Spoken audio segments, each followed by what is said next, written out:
आप लोग को स्वागत है इस सेशन में। आज का प्रश्न जो है दरोगा का, जो प्रीवियस ईयर में पूछा गया है। तो आइए, पहला वीडियो में आप लोग को मैं 20 क्वेश्चन करा चुका हूं। आज से 21 क्वेश्चन से आगे स्टार्ट करते हैं। तो आइए, तो सबसे पहले प्रश्न देखते हैं। 1915 में भारत लौटने के बाद गांधी जी ने किस तरह के कपड़े पहनने का निर्णय लिया था। तो गांधी जी, आप लोग जानते हैं कि 1893 में गांधी जी भारत से दक्षिण अफ्रीका गए थे, और जब आए थे 1915 में तो काठियावाड़ी बनियान पहनने का निर्णय लिया था। ऑप्शन इसका सही होगा डी। अगला प्रश्न है, 1857 के विद्रोह के दौरान जगदीशपुर में इसका नेतृत्व किसके द्वारा किया गया था। तो जगदीशपुर में जो है बिहार के जगदीशपुर से जो नेतृत्व कर रहा था आरा से, तो कर रहा था कुंवर सिंह। ऑप्शन सही होगा बी, कुंवर सिंह। बखत खां की बात किया जाए तो दिल्ली से कर रहे थे, दिल्ली का सेनापति कर रहे थे बहादुर शाह द्वितीय के अथी बहादुर शाह जफर के। खान बहादुर की बात किया जाए तो खान बहादुर बरेली से कर रहे थे। अगला प्रश्न, महात्मा गांधी जी की जीवनी के लेखक कौन थे। महात्मा गांधी जी की जीवनी के लेखक की बात की जाए तो डॉक्टर D.G. तेंदुलकर थे। ऑप्शन बी इसका सही होगा। अगला प्रश्न है, महात्मा गांधी ने असहयोग आंदोलन को वापस कब लिया था। तो असहयोग आंदोलन की बात किया जाए तो असहयोग आंदोलन जो चला था वो 1920 में चला था।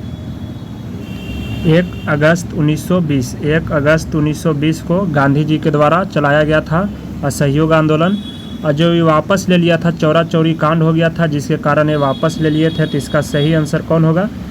तो फरवरी 1922 ऑप्शन ए में, यानी 5 फरवरी को चौरा चौरी कांड हुआ था, 5 फरवरी को, और गांधी जी वापस ले लिए थे 12 फरवरी 1922 को। इन्होंने असहयोग आंदोलन वापस ले लिया था। अगला प्रश्न है, बांग्लादेश एक राष्ट्र कब बना था। बांग्लादेश जो एक राष्ट्र कब बना था। तो बांग्लादेश जो था 1971 में बांग्लादेश एक राष्ट्र बना था। ऑप्शन ए होगा। अगला प्रश्न, जालियांवाला बाग घटना किस वर्ष घटित हुई थी। तो जालियांवाला बाग घटना जो हुआ था 1919 में हुआ था। ऑप्शन सी इसका अगला प्रश्न। अवध राज्य का अंतिम शासक कौन था। तो अवध राज्य का अंतिम शासक की बात किया जाए तो ये वाजिद अली शाह जो था अवध राज्य का अंतिम शासक था। अगर अवध राज्य का संस्थापक की बात किया जाए तो अवध राज्य का संस्थापक कौन था। तो अवध राज्य का संस्थापक जो था सआदत खां बुरहान उन मुल्क उसी को नाम से जाने जाता है। अगला प्रश्न है, 1799 में टीपू सुल्तान की मृत्यु के उपरांत मैसूर का राजा किसे बनाया गया था। तो किसे बनाया गया था। तो इसका सही आंसर होगा ये, कृष्णराज तृतीय को बनाया गया था। अगला प्रश्न है, स्वतंत्र भारत का प्रथम गवर्नर जनरल कौन थे। तो स्वतंत्र भारत की प्रथम गवर्नर जनरल माउंटबेटन था। अगर बात किया जाए कि स्वतंत्र भारत का प्रथम भारतीय गवर्नर जनरल तो सिराजगोपालाचारी होगा। अगला प्रश्न है, निम्नलिखित में से काल कर्म अनुसार बताइए कि सजाइए इसको काल कर्म अनुसार। तो पहला ऑप्शन में है द्वितीय गोलवेज सम्मेलन कब हुआ था। तो द्वितीय गोलवेज सम्मेलन की बात किया जाए तो 1931 में द्वितीय गोलवेज हुआ। भारत छोड़ो आंदोलन की बात किया जाए तो 1942 में भारत छोड़ो आंदोलन हुआ। अगर भारतीय राष्ट्रीय कांग्रेस की बात किया जाए तो 1885 में इसकी स्थापना हुआ। और साइमन कमीशन की रिपोर्ट की बात किया जाए तो 1930 में हुआ।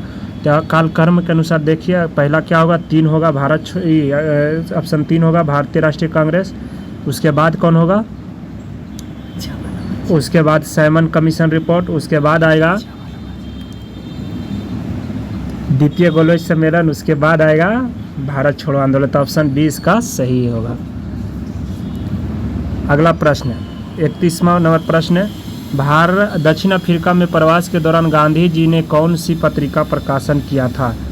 तो इस आंसर सही होगा इंडियन ओपिनियन, ऑप्शन डी। अगला है, निम्नलिखित में से सत्यशोधक समाज के संस्थापक कौन था।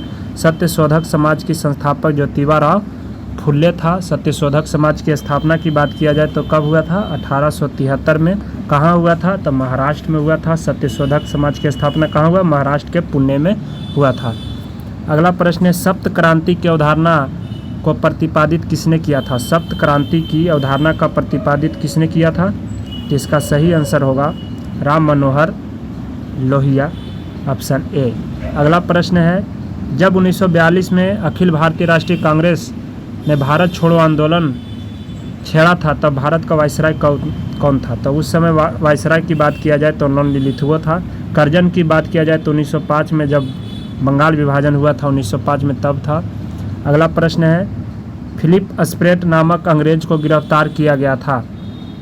फिलिप स्प्रेट नामक अंग्रेज को कब गिरफ्तार किया गया था? तो इसमें कौन से आंदोलन में गिरफ्तार किया गया था? तो इसका सही आंसर होगा ये मेरठ षड्यंत्र केस। चटगांव की बात किया जाए तो 1930 में हुआ था चटगांव, जो सूर्य सेन मास्टरदा ने किया था। लाहौर षड्यंत्र की बात किया जाए तो 1929 में चलाया गया था, 28-29 में, जिसके तहत 1931 को फांसी दिया गया था भगत सिंह, राजगुरु, सुखदेव। अगला प्रश्न है, भारत छोड़ो आंदोलन 1942 के समय जेल से भागकर किसने भूमिगत होकर लड़ाई लड़ी थी? तो इसका सही आंसर होगा जयप्रकाश नारायण, जो कि 1942 में हजारीबाग के सेंट्रल जेल से भागा था।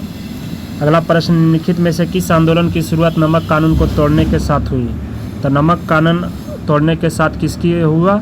तो आप लोग जानते हैं कि नमक जो हुआ था सत्याग्रह सविनय आज्ञा आंदोलन के साथ हुई थी, नमक सत्याग्रह। अगला प्रश्न, इंडियन सोशल कॉन्फ्रेंस की स्थापना कब हुई थी? इंडियन सोशल कॉन्फ्रेंस की स्थापना 1887 में, जिसको अगर बात किया जाए किसने किया था? तो M G Ranade plus Raghunath Rao. अगला प्रश्न, राजा राम मोहन राय को राजा की उपाधि किसने दिया था? तो राजा राम को राजा की उपाधि जो दिया था, राजा राम मोहन राय को राजा की उपाधि अकबर द्वितीय ने दिया था। मुगल बादशाह अकबर द्वितीय ने दिया था। अकबर द्वितीय के ही पेंशन के लिए इंग्लैंड भी गए थे राजा राम मोहन राय। अगला है, सविनय आज्ञा आंदोलन में से किसके ठीक पहले हुआ था? तो सविनय आज्ञा आंदोलन ठीक पहले हुआ था गांधी इरविन, क्योंकि सविनय आज्ञा आंदोलन आप लोग जानते हैं कि 1930 में हुआ था। तो इसके ठीक पहले 1931 में गांधी और लॉर्ड इरविन के बीच एक समझौता हुआ था, इसे गांधी इरविन समझौता कहते हैं। पूना समझौता की बात किया जाए तो ये गांधी जी और भीमराव अम्बेडकर के बीच हुआ था, अरवदा जेल में हुआ था ये समझौता। अगर वीडियो अच्छा लगे तो शेयर कर दे, फिर मिलते हैं अगले वीडियो में, तब तक के लिए धन्यवाद, जय हिंद।